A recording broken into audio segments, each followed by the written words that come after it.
Hochberg. Incorrect. Incorrect or correct? Incorrect. Okay, who filed the petition? Your name was one of the listed on the petition, I believe. Derek Moody, who is an elderly man, suffers from dementia and has alcohol problem. He is the one that asked me to file this paper.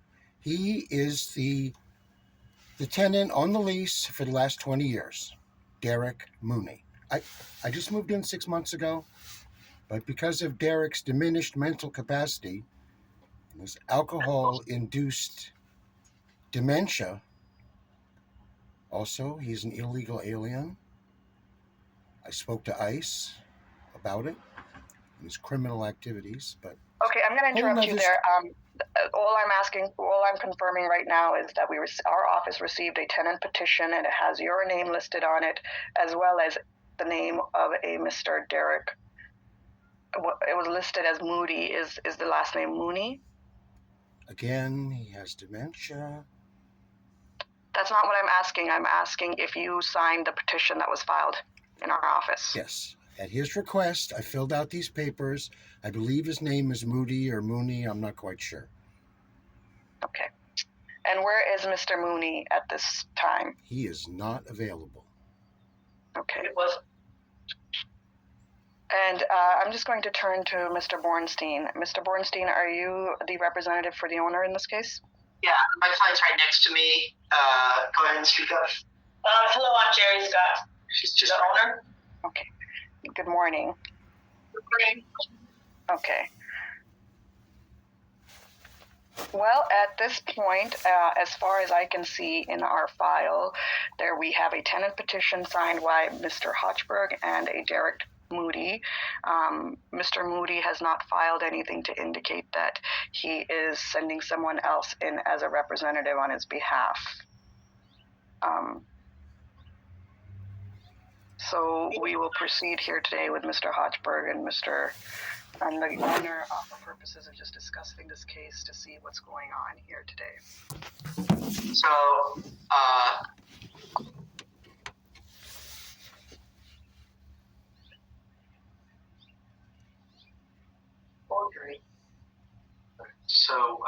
so what, just a little, like, what's up a little bit? So Mr. Mooney's petition is abandoned, so to say, right? Well, no, I'm looking at the petition. So we would address what's going on with the petition itself were it to go to hearing. Right now, for purpose of the settlement discussion, I'm just trying to understand what the facts are here and how things stand. Now, in my file, there is a petition, as I stated. It's listed 2 tenants, a Derek Moody and a Nicholas Hochberg. So I'll turn to either party. I'll turn to you first, Mr. Bornstein, if you can provide sort of a breakdown of what the status is of these tenants to your understanding in terms of who resides there. Mr. Mooney has been residing there for a long time. Most of yours and my lifetime, more or less. And my understanding is that Mr. Hochberg has been residing there since about September of 2023. Okay. And did Mr. Mooney sign the paper? No, he did not. That's my point. Yeah. Did Mr. Mooney sign the papers? Because the signatures look awfully similar. That guy signed it. Yeah. okay, before we turn to the signage, I just want to get a sense of, I saw in the owner response that there was a lease with Mr. Mooney's name on it, or Mooney, either. Is there a lease with Mr. Hochberg? Is he a tenant? No lease. No lease. He moved in, I think Mr. Mooney. Moved in 2004. Yeah. 20 years ago. Yeah. And he's not, doesn't have dementia. Oh, I see. So so I got my client brought a declaration saying from Mr. Mooney. Did you see him sign this? Yes, I did. Saying that he didn't sign the tenant petition, and it's a declaration from Jared Mooney dated January 22, 2024. Okay. He's saying, like, I didn't sign it, it's not my signature. Okay, so it appears we have a dispute as to whether Mr. Mooney, in fact, filed a petition or not, and he's not present here today. So the status so far seems to be that it's in dispute whether he filed his petition, and he is not present here. And Mr. And then Mr. Hodgeberg's been there since September 1 of 2023. Okay. And Mr. Harchberg, are you a tenant or a subtenant at the subject property? I'm a An tenant. interloper. Okay. I have a Who do you lease. pay your... Sorry? Go ahead. I'm a tenant. I have a lease. I pay my money directly to Jerry Scott. Hold on. I'm at work. No. It's no. He paid it to Derek Mooney. He never paid you So direct. I think he might be like a healthcare provider He's not a healthcare. trying to Oh, slide him. Okay, yeah, while we're having this conversation, I'm just trying to get sort of the basic facts straightened out here. I understand. Hold on. Can we reschedule this meeting for a time when I'm not at work? Okay, Mr. Hodgeberg, this matter has been scheduled since January. All right. I'll try and get through it, but I have to keep leaving, and then I can't hear what you're saying when I leave. Okay, so this is a legal proceeding here today. If a party wishes to request a postponement, they may do so. But be aware that all proceedings start at 10 a.m. in our office. So we are present here today, and you did not request a postponement for today's proceeding. You don't do it on Saturdays? No, we do not. Okay. So we do here mediation, settlement conferences, and hearings take place between Monday and Wednesday, always at 10 a.m. If I have to leave, can you hold on with your conversation till I get back? I don't appreciate you guys talking when I'm not here. If you are not present for the proceeding and you do not participate, you may dismiss the matter, Mr. Hodgeberg. If you wish to participate, you need to be present here and participating in this proceeding. I'm trying, but I'm at work. I have to open this gate, but I'm trying. It is your responsibility as the petitioner to make yourself available when a proceeding has been scheduled, and if you are not available, you need to file a request for a postponement with our office. I'm available. Okay. Now, like I said, it appears there's some dispute as to whether Mr. Moody has filed this petition, so we're going to put that matter aside for now. Mr. Hodgeberg, you did in fact sign the petition, so what I'm going to understand right now is your status at the subject property, because it appears that the owner is indicating that you do not pay rent directly to the owner. So who do you pay rent to for this property? Mr. Mooney, for reasons that are too numerous to mention, does not pay his rent. So every month, he doesn't pay the rent. He takes the money from the tenants, some of them, the ones that pay rent, some don't. I don't know what he does with the money, but this money does not go to the landlady. And so, because of that, I have been sending my checks directly to her ever since I moved in. Did you get all that? So you're claiming that you have been making payments to the owner on behalf of Mr. Mooney? Is that correct? As a tenant with a lease, I pay my rent directly to the landlady. I just sent her a check yesterday for the rent. Did Mr. Moody pay his rent? No. So do you have a lease with the owner, Ms. Scott? Do you have a lease for the... I have a lease that I was given when I moved in. I have it right here if you'd like to see it. If this wasn't on Zoom, I have a whole stack of documents that I really need to present as evidence in this case. Okay, well, you know what? For any evidence to be considered, you need to submit it to our office and provide a copy to the other side as well.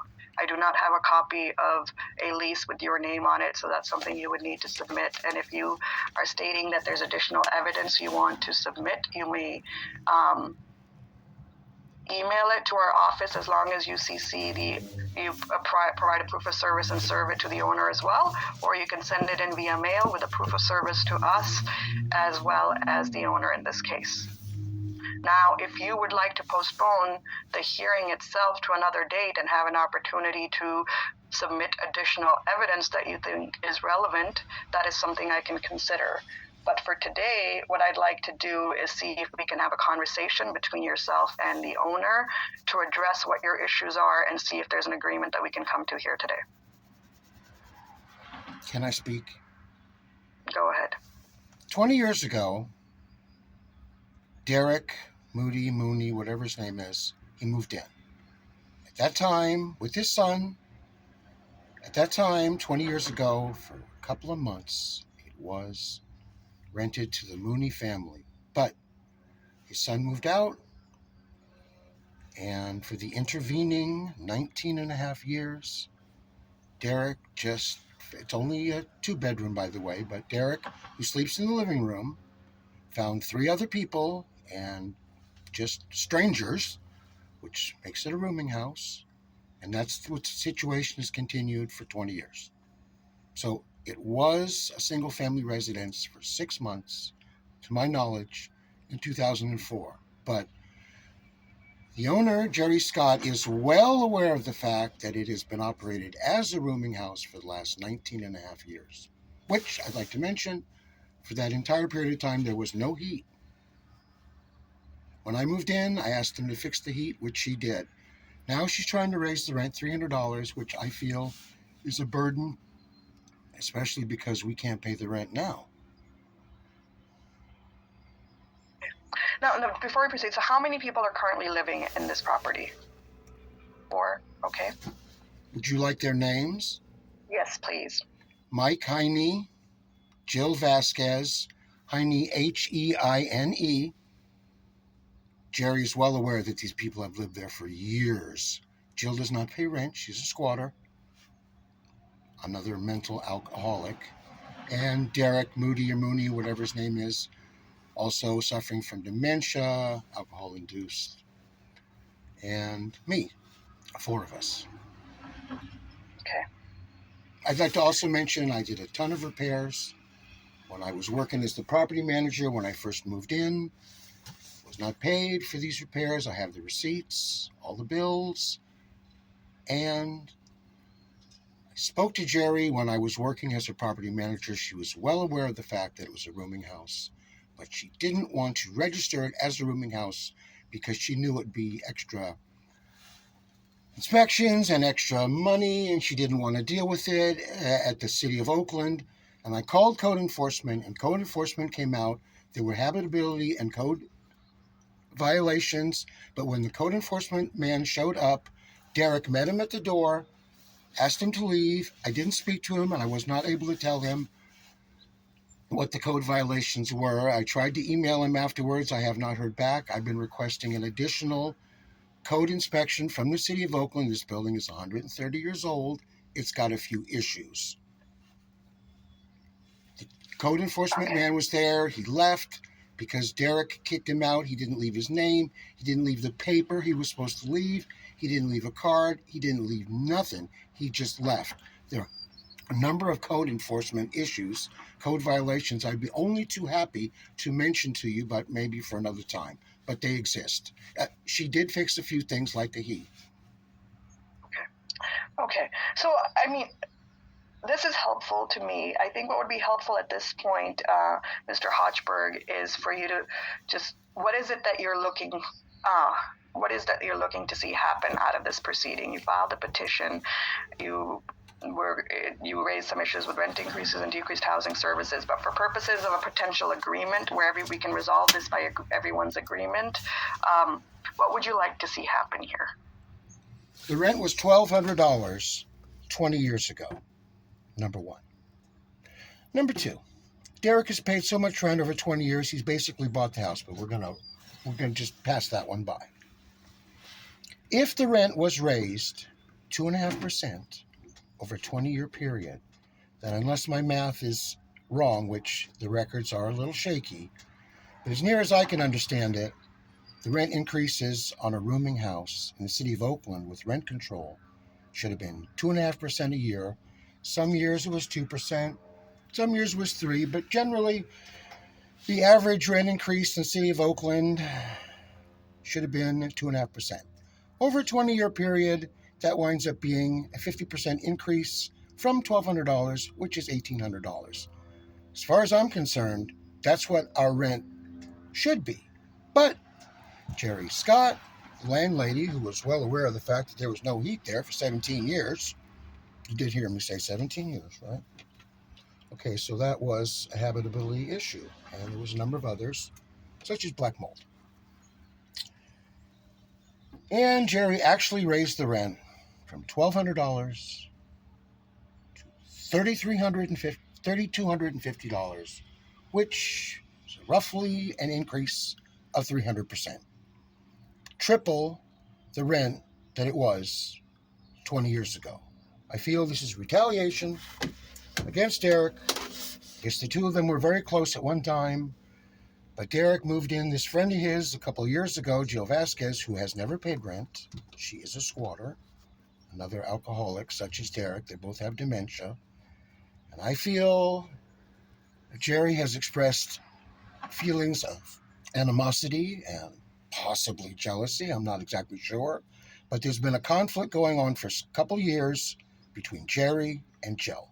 And I feel that this $300 rent increase is retaliation because we asked them to deal with the black mold, fix the windows, fix the floors, fix the heat. Let me just interrupt you there. So essentially, and that's I'm not done. Let me just finish.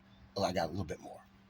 I feel that our rent not only should be $1,800, I feel that Derek has been overpaying his rent to the tune of $140,000, which at $1,800 a month winds up being 7 years of free rent. Derek is owed 7 years of free rent. Also, since our rent should be $1,800, I don't think the increase should be more than 2.5% of $1,800, which is roughly $40. So she can't legally, here's my position, she can't legally raise the rent $300. It's too much. I think that $35 would be more reasonable, but of course there is I feel that she owes Derek 7 years back rent for overcharging him. Even I was significantly overcharged, both monthly and my deposit, about $5,000, which I could go into the details of, but I was overcharged for my deposit, which was stolen. I was overcharged for my monthly rent. The lease states that Derek is supposed to take care of the utilities. The water and the power is always scheduled for shut off because he has dementia and no income. He is a vagrant, a vagabond with no visible means of support.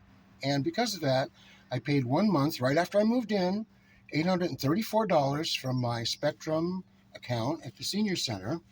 And that $834 was supposed to come off of my rent, and it didn't. So I've gotten ripped off right down the line to about $5,000 personally. Now I'm going to interrupt you there because I do want to make clear that anything that I can address will be limited to what was submitted with the initial petition, and the only rent increase being contested is the increase from $29.50 to $32.50. I feel that $35 would be a fair increase. And if she wants to raise it another $35 every year, then yeah, she has every legal right to do that. But $300, and it's a 2-bedroom, it's a very small 2-bedroom with 4 people in it, including one in the living room. One person is staying in a room that's not even a room. It's not designated as a bedroom. It's a 2-bedroom. It's not supposed to have 4 people there. So essentially what you're requesting is that rent increase from $29.50.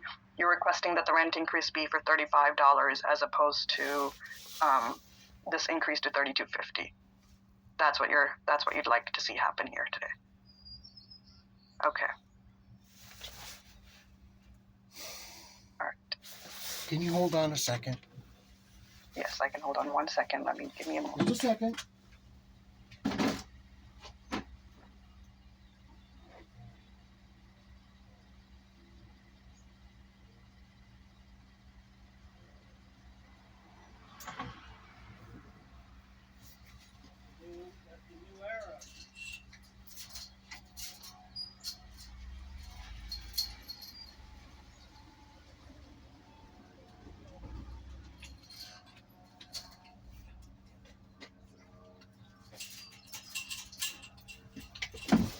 Here I am.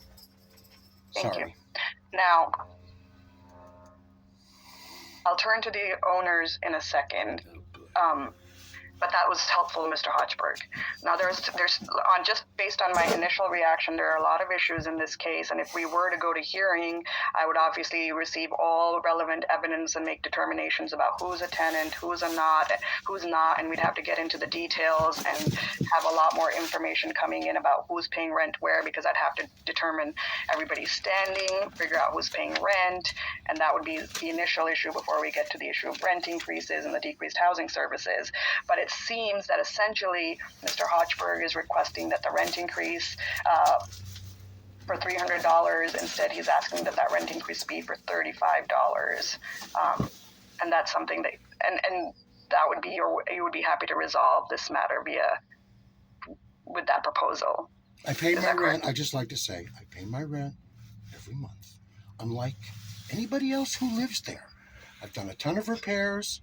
It's a 130-year-old house that the landlord is very fond of. And, you know, it needs a lot of work to keep it habitable because it's 130 years old. And I tried very hard to keep the house in a habitable and clean condition, which, by the way, I'm the only one over there cleaning, too. Now I'm going to turn to the owner and the owner representative. There's a lot that Mr. Hochberg has laid out, and I'm not making any factual determinations or anything, obviously, because we're just having a settlement conference